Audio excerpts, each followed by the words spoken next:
7:55 en el territorio continental ecuatoriano, buscando la verdad. Queremos dar la bienvenida al doctor Ismael Quintana, constitucionalista. Lo invitamos para conocer este momento que está viviendo el país, tanto en la justicia ordinaria, la justicia nacional, el órgano administrativo y disciplinario, el Consejo de la Judicatura, este dictamen de la jueza Marta Cecilia Vimos, que restituyó al juez nacional Walter Macías, que es virtualmente perseguido por el órgano administrativo y disciplinario con una circunstancia. En cambio, miran para otro lado con la actuación en casuística de jueces venales como el de Montecristi o el de Yaguachi. Allí están sus fallos. Y también hablaremos de este auto de inicio de verificación del caso 219 de la Corte Constitucional, en donde se dilata el lunes 25 de septiembre, luego de que, como señala el voto concurrente del doctor, el juez constitucional Enrique Herrería, es absolutamente claro y evidente lo que ha ocurrido en ese Consejo de Participación. ¿Qué significa, doctor Ismael Quintana, esta restitución al juez nacional Walter Macías? Muy buen día. Bueno, buenos días, don Miguel. Siempre es un placer estar aquí en Radio Democracia. Un saludo también, por supuesto, para quienes nos están mirando y escuchando. Bueno, afortunadamente, yo debo decir también que a mí en la vida no me gusta generalizar. Hay jueces que también son racionales, como esta jueza que ayer ha fallado respecto de esta acción de protección que había presentado el juez de la Corte Nacional, el doctor Macías.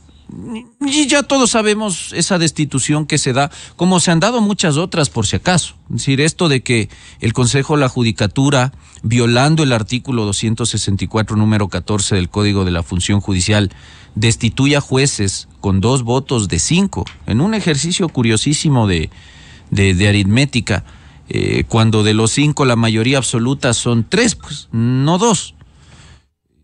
Pasa y ha pasado, no solamente con este consejo de Terán, sino con los consejos anteriores, los del Correato, el consejo presidido por Maldonado y el consejo presidido por Murillo. Pero afortunadamente hoy nos hemos topado con una jueza que ha tomado la decisión de dejar sin efecto el acto, es decir, esta resolución a través de la cual se lo destituyó del cargo. Insisto, violando esta norma, con lo cual ya indiscutiblemente la acción constitucional era procedente. ¿Qué implica eso entonces? Que el juez Macías tiene que ser reintegrado inmediatamente a sus funciones, retomar las causas que estaban a su cargo en su despacho, porque las sentencias son de obligatorio e inmediato cumplimiento. Supongo yo que eso es conocido en el Consejo de la Judicatura. Supongo que conocen el artículo 162 de la Ley de Garantías Jurisdiccionales, que establece que los fallos en materia constitucional son de obligatorio e inmediato cumplimiento, incluso aunque se interponga el recurso de apelación. Supongo yo que el Consejo de la Judicatura va a llevar el caso a la Corte Provincial vía recurso de apelación, pero aunque ello ocurra, el doctor Macías tiene que ser inmediatamente restituido a sus funciones como magistrado de la Corte Nacional de Justicia. Entiendo que ha habido una orden de disculpas públicas y el pago de los haberes no gozados durante todo este tiempo en el que él ha estado fuera de la Corte Nacional, que creo que es aproximadamente un mes o mes y medio. Esos son los efectos de la sentencia constitucional en términos ya pues como jurídicos o procesales. Y ya desde el ámbito de la independencia judicial me parece que es una buena muestra de una juez que ha tomado una decisión valiente. Fíjese usted que en otras épocas un juez que se hubiese atrevido a tomar una decisión de esta naturaleza, restituyendo del cargo a jueces destituidos por el Consejo de la Judicatura, ya estaría hoy, sino con una medida de suspensión provisional. Ojalá que esto no le ocurra a esta jueza. Con un sumario administrativo, eso hacían pues los consejos de Yalc, de Paulo Rodríguez y otros, que ahora les veo alardeando del tema de la justicia. Ellos también perseguían jueces porque en la época del correísmo también hubo uno que otro juez valiente que tomó alguna decisión que no gustaba al poder.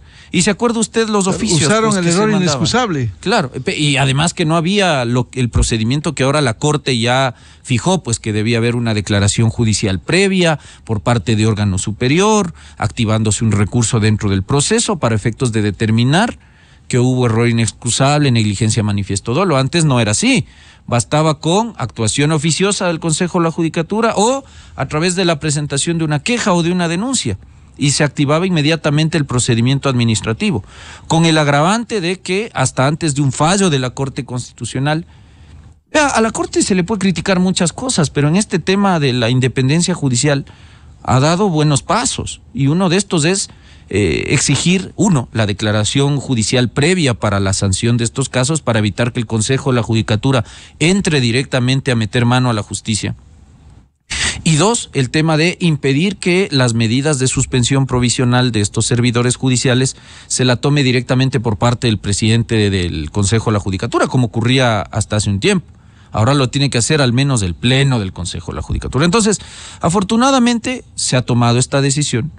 Y le digo en términos generales, a mí me gusta porque hay un tema de independencia judicial que aquí se lesiona. Es decir, hay un juez que le resulta incómodo al Consejo de la Judicatura y entonces desvía poder mal utilizando la potestad disciplinaria, persiguiendo al juez, independientemente de quién se trate. Es decir, en este caso ha sido Macías, mañana puede ser otro.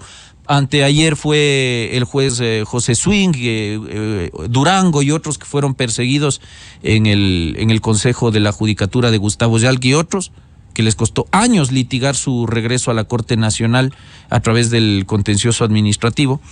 Entonces, no son pocos los casos de jueces que son ilegal e inconstitucionalmente removidos, así que hay que saludar cuando se toman decisiones acertadas como las de ayer.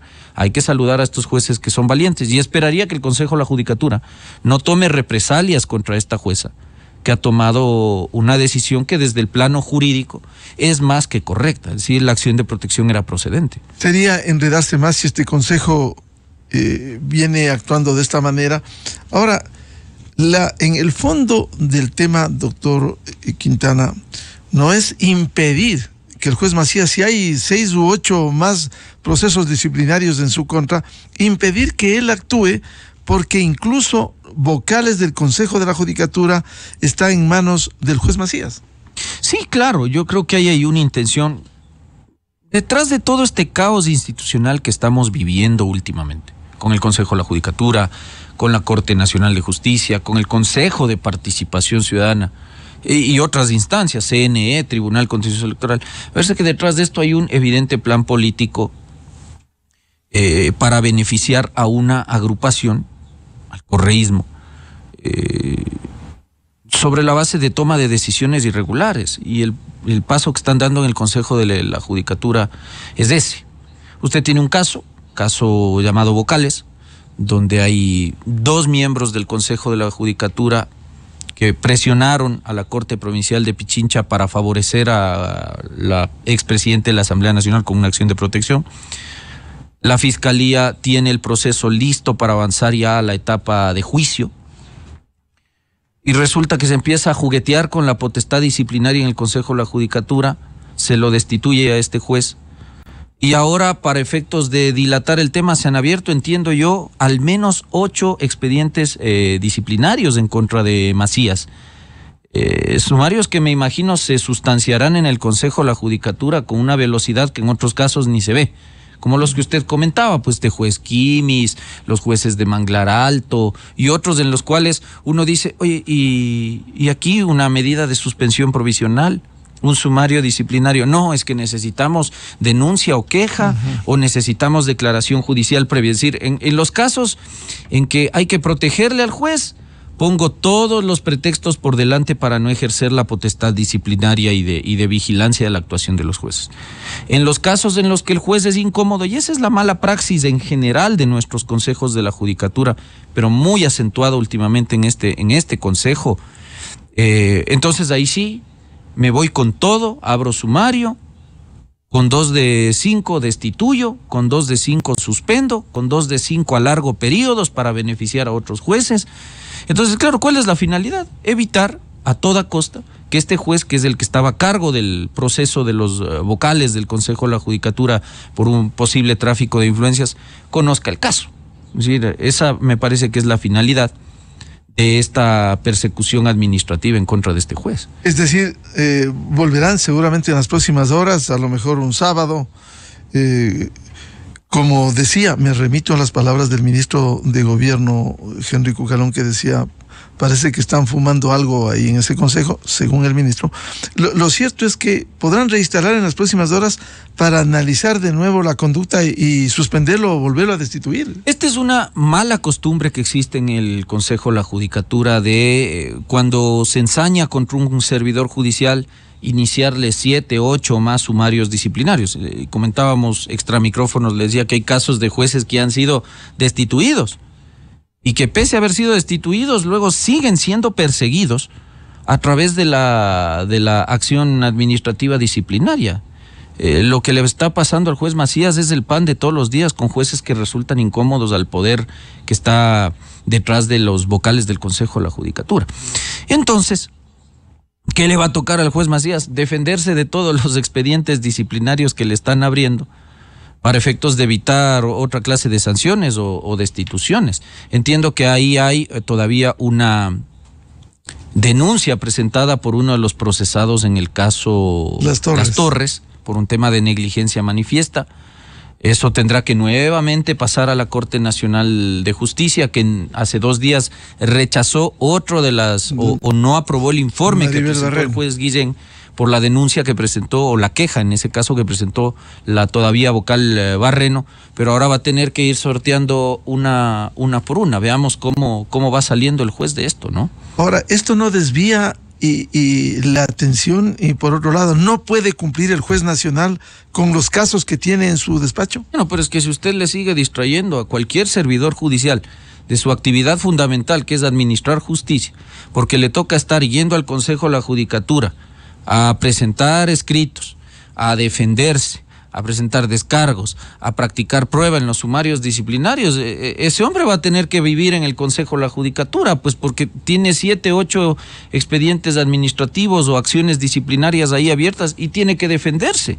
Uno no va a dejar que se lo sancionen en rebeldía, pues tiene que comparecer. Entonces, claro, emplea tiempo que usted debería emplear en despachar los casos que tiene en la Corte Nacional, no solamente el tema vocales, sino en general los casos que le corresponde conocer como juez de sala penal, ¿no? Entonces, ese es el problema que estamos atravesando con la justicia. ¿A quién se quiere beneficiar con esta clase de actuaciones desviadas del poder? Esa es la pregunta. Es decir, pero no hay claridad cuando se busca impunidad, incluso revisión de sentencias, como ha sido la aspiración pública de ese sector. Lo que pasa es que ahí vamos a la otra decisión que se tomó hace, parece que una semana, un poquito más. Esta, nuevamente, medianoche, 2 de 5 votos, violando el artículo 182 de la Constitución, se extiende mágicamente por obra y gracia de los vocales del Consejo de la Judicatura, periodos que son sujetos a renovación parcial, según el artículo 182 de la Constitución, se los transformó en periodos de 9 años. Y curiosamente, si usted revisa la resolución 008-2021, que es a través de la cual se designó a estos últimos jueces que entraron a reemplazar a quienes fueron evaluados en 2019, usted tiene que ahí se determinó cuáles entraban a un periodo de 9, cuáles entraban a un periodo de 6 y cuáles a un periodo de 3. Y curiosamente, 3 jueces que forman parte de la sala penal, entre otros el propio juez Macías, Guillén, y se me está escapando Rivera, entraban a un periodo de 3 años. Quiere decir que fueron nombrados en 2021, en 2024 concluían su periodo y tenían que ser reemplazados por la vía de un concurso. Resulta que ahora se modifica esa resolución y curiosamente los que tenían que irse en 2024 se van a ir en 2030 y los que tenían que irse en 2027 también se van a ir en 2030, violándose el 182 de la Constitución. Se puede con una resolución. A la larga aquí hay grandes beneficiarios y no me refiero necesariamente a los jueces que ven alargado el periodo de permanencia en la Corte Nacional, que por supuesto es un gran beneficio, pues si usted tenía ya el conocimiento y la aspiración de estar 3 años y ahora le regalan 6 años más, chévere, perfecto para ellos. El problema es que ahí detrás hay recursos de revisión en materia penal, sin ser yo, por supuesto, una voz experta en el área, pero el conocimiento general que uno tiene da para entender que hay recursos extraordinarios de revisión que se pueden interponer contra las sentencias condenatorias ejecutoriadas del caso Sobornos y que van a estar en manos de estos jueces, que van a quedarse 6 años más Me refiero a los jueces de sala penal, porque los otros son jueces de sala laboral, contencioso administrativa, es decir, que conocen otra temática.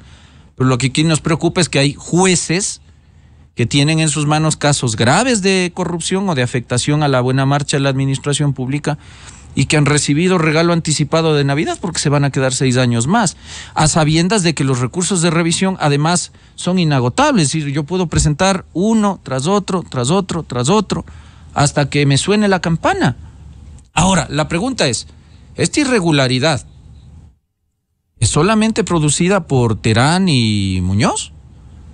¿O es consecuencia de un mal concurso que se hizo en 2021 en la presidencia de la ex juez de la Corte Constitucional Cervecera? Me refiero a la doctora Maldonado, de un paso nefasto por el Consejo de la Judicatura.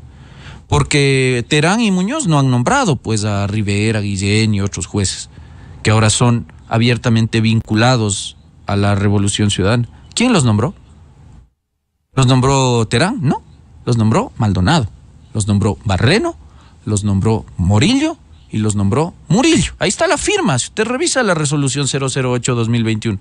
Esos 4 vocales pusieron a Rivera, pusieron a Guillén y a otros jueces más que ahora están abiertamente vinculados a la Revolución Ciudadana. Entonces, fíjese usted que esto que nos está pasando ahora en el Consejo de la Judicatura y en la Corte Nacional de Justicia es la suma de un montón de errores que vienen arrastrándose desde el año 2019 en el Consejo de la Judicatura y que ahora nos tienen en este problema. Ojalá en algún momento la Corte Constitucional pudiese en todo caso pronunciarse sobre esta irregular reformatoria a esta resolución, porque es una resolución que primero viola el artículo 182 de la Constitución, que establece que si bien el órgano colegiado llamado Corte Nacional de Justicia dura en funciones un periodo de 9 años, sus miembros tienen procesos de renovación parcial por tercios. Quiere decir que de los 21 jueces que integran el Pleno de la Corte, cada 3 años se deben ir 7, luego de un proceso de evaluación. La gran pregunta es, ¿qué proceso de evaluación ha mediado para regalar a jueces que debían irse en 2024 6 años más, a jueces que debían irse en 2027 3 años más, si no ha mediado ningún proceso de evaluación, sino solamente la voluntad de 2 de 5 vocales del Consejo de la Judicatura? Y lo otro, la disposición general primera de la ley reformatoria al Código de la Función Judicial del año 2020 es diáfana en señalar que aquellos jueces que reemplazan a quienes en este caso fueron ya destituidos inconstitucionalmente, lo dijo la Corte Constitucional a fines de 2021, eso también hay que recordar. Por eso es que este despelote es provocado por Maldonado. Entonces, a muchos lo que nos preocupó en su momento es eso. Maldonado, ¿a quién quiso beneficiar con esto? ¿Para quién trabajó Maldonado en sus 2 años de permanencia en el Consejo de la Judicatura? ¿Trabajó para la función judicial, para la independencia, la imparcialidad de los jueces? ¿O trabajó para quien trabajó también cuando estuvo de 2012 a 2015 en la Corte Constitucional? Para el correísmo. Parece que la cosa viene desde ahí. Es decir, por eso a mí me gusta ir, porque a veces somos de memoria corta mala o de memoria selectiva y nos fijamos solo en lo que está pasando ahora. Lo que está pasando ahora es apenas la cereza del pastel. El problema es que de ahí para abajo es todo el despelote, ¿no? Doctor Ismael Quintana, ¿y quién para estas violaciones? Usted ha reiterado que ha habido violaciones en el Consejo de la Judicatura. ¿Quién puede parar estas violaciones? Porque ellos siguen haciendo lo que quieren. Estos actos están sometidos al control de la Corte Constitucional. Ahora, naturalmente, la Corte no tiene en este caso una facultad oficiosa. Hay que presentar una. Claro, hay veces que usted ve en las redes, la gente dice, no, la Corte debe pronunciarse. No, la Corte tiene unas competencias también claramente delimitadas en la Constitución y en la ley. Y para eso uno requiere presentar una demanda. Entonces, aquí a mí me parece que hay una decisión inconstitucional que contraviene, como le he dicho, el artículo 182. Podría caber una demanda de inconstitucionalidad. Por ejemplo, ahí uno más bien haría un llamado a los colegios de abogados que veo que están haciendo plantones y este tipo de cosas. En vez de hacer esos plantones que no sirven para nada, perdón que se lo diga así, con todo respeto y firmen, a mis colegas del Colegio de Abogados de Pichincha, ¿por qué no va y presenta una demanda de inconstitucionalidad en la Corte? Si estamos diciendo que aquí hay una resolución que está incumpliendo la disposición general primera del Código de la Función Judicial, que determina que debían cumplir solo los periodos de los reemplazados, ¿por qué no va y presenta una acción por incumplimiento en la Corte Constitucional? Y veamos finalmente qué decisión toma la Corte Constitucional, que es la única, don Miguel, que podría poner aquí un freno a esta clase de actuaciones. Bien, hablemos ahora a propósito de la Corte Constitucional y esta decisión de iniciar la fase de seguimiento al dictamen 219, 8 votos de los jueces constitucionales, uno que estaba ausente y el voto concurrente del doctor Enrique Herrería, que es muy claro. Por ejemplo, cuando glosa la respuesta del coordinador general de asesoría jurídica del Consejo de Participación, que dice: no existen otras limitaciones para conformar las veedurías ciudadanas, y lo dispuesto en el dictamen interpretativo 219 no es un límite para conformar las veedurías ciudadanas, y con ello justifican lo que vienen haciendo. ¿Es así, doctor? Yo en esto voy a estar de acuerdo con el voto concurrente del doctor Enrique Herrería. ¿Por qué razón? Primero, hay una regla interpretativa. Podemos estar o no de acuerdo con el dictamen del blindaje. Si las decisiones de la Corte se pueden criticar, se pueden cuestionar. Acá mismo, ¿cuántas veces hemos cuestionado algunos dictámenes o fallos de la Corte Constitucional? Pero una cosa es que en democracia uno no esté de acuerdo con la decisión que se toma por unanimidad en algunos casos, en otros casos por mayoría de votos. Pero otra cosa es que, siendo yo autoridad pública y teniendo una norma o una regla interpretativa clara que me prohíbe hacer algo, pretenda hacerme el vivo, como está pasando en este caso, bypassear el dictamen de la Corte para incumplirlo, argumentando maliciosamente lo que se dice en esas contestaciones. Y por eso le digo, yo comparto plenamente con el criterio del doctor Herrería de que en este tema ya no había necesidad de dilatar el trámite. Porque las respuestas de los funcionarios del Consejo y del propio consejero presidente, el señor Vera, son diáfanas en evidenciar que les importó un pepino el dictamen interpretativo 219 y C/19. ¿Qué dice ese dictamen? Una cosa muy clara. Consejo de Participación Ciudadana no puede ejercer por la vía de la autotutela administrativa la revisión de las decisiones extraordinarias tomadas por el Consejo Transitorio. ¿Qué ha hecho el señor Vera? Lo que ya se ha vuelto una pésima costumbre aquí, que es un tercero, un comedido de esos que nunca faltan, va y presenta una protección en Montecristi. Se encuentra un juez de esos que también hay muy comedidos en estos casos, se la concede, y claro, vivísimos ellos ordenan no que el Consejo inicie procedimiento administrativo de revisión, sino que conforme una, entre comillas, veeduría. Veedurías que, según la Ley Orgánica de Participación Ciudadana y según el propio reglamento de veedurías del CPCCS, no tienen ningún valor jurídico. La gran pregunta es entonces, si usted, como ha dicho, sabe perfectamente que no hay posibilidad de anular los nombramientos, porque eso es lo que, guste o no, dice el dictamen interpretativo de la Corte, ¿para qué me conformo una veeduría? ¿Cuál es el objetivo de eso? ¿Ah? Entonces, si ellos conocen de eso, ¿para qué me llama una veeduría? Entonces, claro, señalamientos como estos. No, es que el dictamen le prohíbe al Consejo, pero no impide que el Poder Ciudadano conforme veedurías para revisar los actos del Poder Público. Pero bueno, finalmente los informes de las veedurías, ¿a manos de quién pasan? Pues del Pleno del Consejo de Participación Ciudadana. Y el Pleno, sobre la base de eso, tiene que tomar una decisión. ¿Cuál era la decisión que se quería tomar con eso?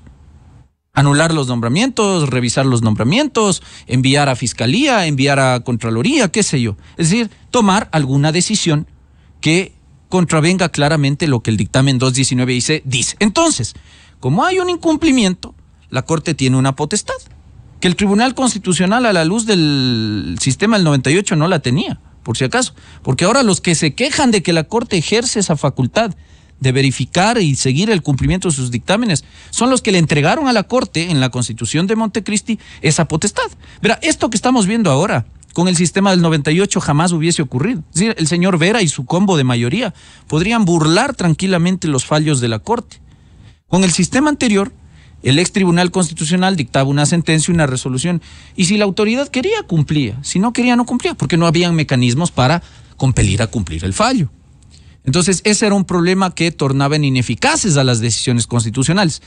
Los genios de Montecristi decidieron darle a la Corte este superpoder. Fíjese usted que la Corte puede destituir a cualquier funcionario, entre otros incluso al presidente de la República. Entonces, la Corte ha iniciado esta fase de verificación del cumplimiento del dictamen. ¿Qué podría llegar a ocurrir? Que además es lo que jurídicamente debería ocurrir. Yo creo que tras esta audiencia, que me parece que era innecesaria, por eso le digo, bueno, tendrán que escuchar a los 7 consejeros, tendrán que escuchar a estos funcionarios del CPCCS, escucharán incluso, veo que está convocado el juez de Montecristi, este juez Quimis, y sobre la base de eso tendrán que tomar una decisión. Aspiro que la decisión sea apoyar la postura del juez de Herrería, es decir, sancionar drásticamente con la destitución del ejercicio del cargo a todos los funcionarios que por acción o por omisión han contribuido al incumplimiento del dictamen. Haber llamado a conformar la veeduría, haber abierto el plazo, haber dado una rueda de prensa, y me refiero en esto exclusivamente a la conducta del presidente del Consejo de Participación Ciudadana, es que vamos a llamar a la veeduría para revisar las atrocidades del Trujillato, porque esas fueron las palabras de él, no son mías, textualmente las dijo. Atrocidades del Trujillato, eso dijo. Eso es una intención abiertamente encaminada al incumplimiento del dictamen. Y eso genera consecuencias, entre otras, la destitución del cargo. Yo espero que la Corte en esto no se venga con medias tintas ni con advertencias. ¿Qué es destitución o no? Esto tiene que ser, o se destituye porque se ha incumplido el dictamen, o no se destituye, pero no me puede venir con medias tintas de vamos a lanzar una advertencia. Se especula que hay mucho esa división de criterios ahí, de que creen que no ha habido todavía un incumplimiento y que lo que la Corte tal vez estaría pensando hacer va a quedar es mucho dar más mal la Corte Constitucional. Pero fíjese usted, claro, me lanza una audiencia el 25 de septiembre. Cuando hasta ayer, al menos en la tarde, porque el concurso ha estado ya suspendido también a través de una cuestionable acción de protección que se presenta en Bucay, que eso también hay que decirlo, por más que no nos guste el concurso de Contralor, por más irregularidades que de hecho han habido, la vía para discutir eso no es la acción de protección, y se ha abusado nuevamente de una acción constitucional para ir a Bucay ante un juez de bolsillo a través de una ciudadana X para suspender el concurso. Afortunadamente, bueno, está suspendido ese concurso. La vía no me gusta que se haya mal utilizado la acción de protección. El efecto me parece tranquilizante, porque a mí me preocupaba una cosa. Si usted me llama a una audiencia el 25 de septiembre, en este proceso de verificación, y la última etapa del concurso de Contralor, nada más y nada menos que de Contralor, iba a ser la prueba de oposición el 19 de septiembre, quiere decir que esta gente ya tenía tiempo suficiente para tomar el examen, hacer las calificaciones, las recalificaciones si fuera el caso, y nombrar Contralor. O sea, al 25 de septiembre lo más seguro ya estaba nombrado es que ya llegábamos sabiendo quién es el Contralor. Entonces, en esas condiciones, podemos seguir confiando en un Consejo de Participación Ciudadana, que en vez de hacer lo que le corresponde y hacerlo bien, que son estos concursos, está dedicado. Porque aquí no es solamente contra la corrupción, mandato constitucional. Vamos por partes. No este proceso de verificación que estamos ahora viendo, no solamente se ha iniciado por el tema de las veedurías para revisar la designación de la Corte, sino también por esas intentonas, afortunadamente fallidas, de sacarse de encima a la fiscal. Quizás, doctor Quintana, entonces, si me permite. Y solo quiero aclararle, porque ahí, a mí me parece que se le están bajando de la camioneta al señor Vera los consejeros que hace un mes o un poco más pretendían revisar el nombramiento de la fiscal, ya no a través de las veedurías, sino a través de estas famosas audiencias públicas que están reguladas en la Ley Orgánica de Participación Ciudadana. Entonces, ahí usted encuentra vocales y no, yo no he hecho nada, yo conozco que... Yo solo he visto 2 consejeros que han mantenido esa postura desde el día de su posesión, que son Fantoni y Calvache. El resto han obrado en mayoría, incluida la vicepresidente del Consejo, que ahora se desmarca de eso. Por eso es que aquí hay un alto riesgo. La Corte podría analizar también lo que la fiscal ha pedido, porque esto se abre a pedido de la fiscal general del Estado, que meses atrás le dijo a la Corte que hay un intento de incumplimiento del dictamen al momento de pretender convocar a estas audiencias públicas para pronunciarse sobre la tesis de la fiscal, el supuesto plagio, que finalmente se desvirtuó. ¿Para qué? Para anular el nombramiento de la fiscal. Eso es incumplimiento del dictamen. Entonces aquí podría salir una mayoría descabezada del Consejo de Participación Ciudadana, si es que la Corte obra con la misma rigurosidad que afortunadamente tuvo para obrar respecto del anterior consejo en enero, febrero de este año. Claro, de que presidiera el doctor Hernán Ulloa. Usted ha tocado, doctor Quintana, un tema muy importante. El punto 6 de este auto de inicio de verificación del 219 dice ordenar al Pleno del Consejo de Participación que en el término de 72 horas contadas desde la notificación del presente auto remite un informe pormenorizado de las actuaciones respecto del proceso llevado a cabo por la institución en contra de la fiscal general. Quizás esto no es mucho más grave a sabiendas de que los consejeros Allen Berbera, Johanna Verdesoto, Sócrates Verduga y Betsy Saltos, mediante resolución 009-2023 del 29 de junio, resolvieron por voto de mayoría ordenar una serie de diligencias de investigaciones respecto al presunto plagio de la tesis de la doctora Diana Salazar, fiscal general, lo que implicaba revisar los méritos del concurso de oposición realizado por el Consejo Transitorio que se dice que está blindado. Esto no es mucho más grave. A mí me parece que eso es más grave que el tema de la veeduría. Porque por último, en el tema de la veeduría, este señor, como nos gusta acá en Ecuador, no lanzar la piedra y esconder la mano. Entonces, claro, ya iba a conformar la veeduría y luego, cuando la Corte activa la fase de verificación del cumplimiento del dictamen, a esconder nomás la mano y con el rabo entre las piernas decir: tengo conocimiento de que el dictamen me prohíbe revisar los nombramientos, soy consciente de eso, la veeduría no va a tener ese efecto.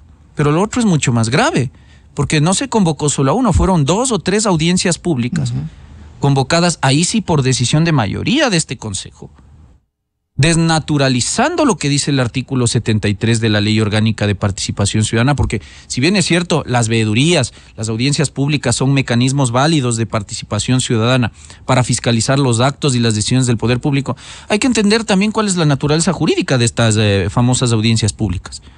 Es decir, eso es para evaluar la gestión del funcionario público y de algunos gobiernos autónomos descentralizados, distintos niveles de gobierno. Están las audiencias públicas para discutir un tema que en todo caso ya se discutió y se aclaró en la vía correspondiente, que era la esfera académica en la Universidad Central, donde ya se corrió el trabajo de titulación de la fiscal con estos programas de antiplagio y se llega a la conclusión de que no ha habido plagio. Es decir, pese a que hay una resolución de la Universidad Central indicando que no hay el plagio que otros denuncian, usted convoca audiencias e indica que claramente eso haría que el título de la fiscal quede nulo y por lo tanto las actuaciones, torpemente, porque además eso jurídicamente no puede darse, las actuaciones de la fiscal también serían nulas. Perdón, ese nombramiento está, insisto, nos guste o no, tan blindado como el resto de nombramientos que provienen del Consejo Transitorio. ¿Y se atrevieron a eso en el Consejo? Hicieron eso, entraron en el campo del incumplimiento del dictamen y por lo tanto, por eso, para mí, esa mayoría tiene que ser destituida. Es decir, aquí estamos solo viendo el tema del juez Quimis y de la veeduría para la revisión del nombramiento. Esto es más grave. Esto para mí es mucho más grave que la intentona de la veeduría, que finalmente probablemente ni se llegue a conformar. Y en lo que en algo tienen razón es que esa veeduría no vale para nada. Pero lo que intentaron hacer con la fiscal, incluso usando otra vez al Consejo de la Judicatura, que debería estar también metido en este embrollo.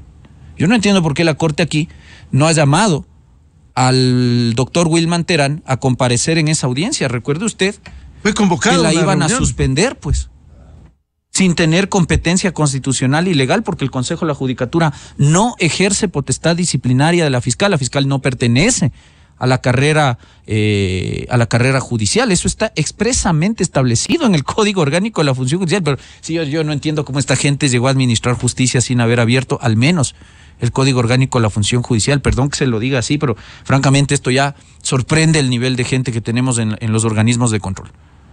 Yo no entiendo por qué la Corte ahí ha sido benevolente, porque yo, si fuese miembro de esa Corte, habría pedido que ahí se haga convocar también a los vocales del Consejo de la Judicatura en ese intento afortunadamente fallido de pretender suspender a la fiscal general del Estado en el cargo. ¿Con qué finalidad?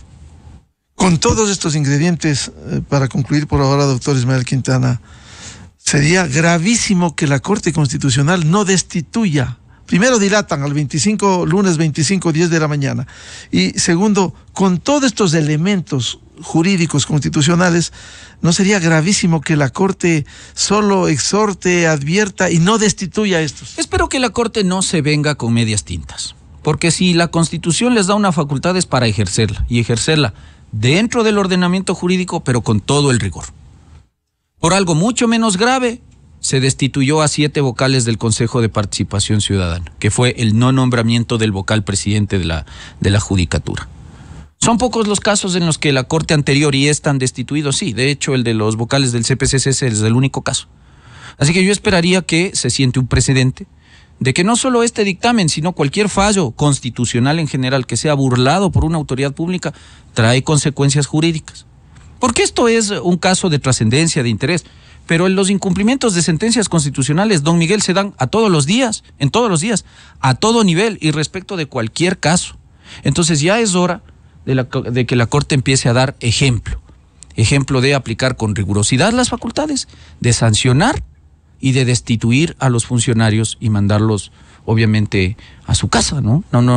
Incluso puede haber un exhorto para que en el tema penal se actúe contra estos ciudadanos. Naturalmente, el 165 de la Ley Orgánica de Garantías Jurisdiccionales permite a la Corte que en los casos de sanción por incumplimiento de sentencias y dictámenes envíe a la Fiscalía y a los órganos competentes para que se investiguen estas conductas. Pero entiendo que Fiscalía ya está o ya ha abierto investigaciones previas por un posible delito de incumplimiento de orden legítima de autoridad competente. Entonces creo que hay que sentar un precedente para dejar claro que funcionario que se pase por el forro orden de autoridad competente va a tener consecuencias en el plano penal y tratándose de fallos constitucionales, pues también en el ámbito constitucional. Pueden terminar hasta en la cárcel estos ciudadanos. Veamos qué es lo que ocurre. No me quiero ilusionar tampoco. Bien. Un gusto, el doctor Ismael Quintana, constitucionalista, aquí en la revista de Opinión Democracia. Ismael, muy amable. Gracias, don Miguel. Buenos días. Enseguida, en la revista de Opinión Democracia.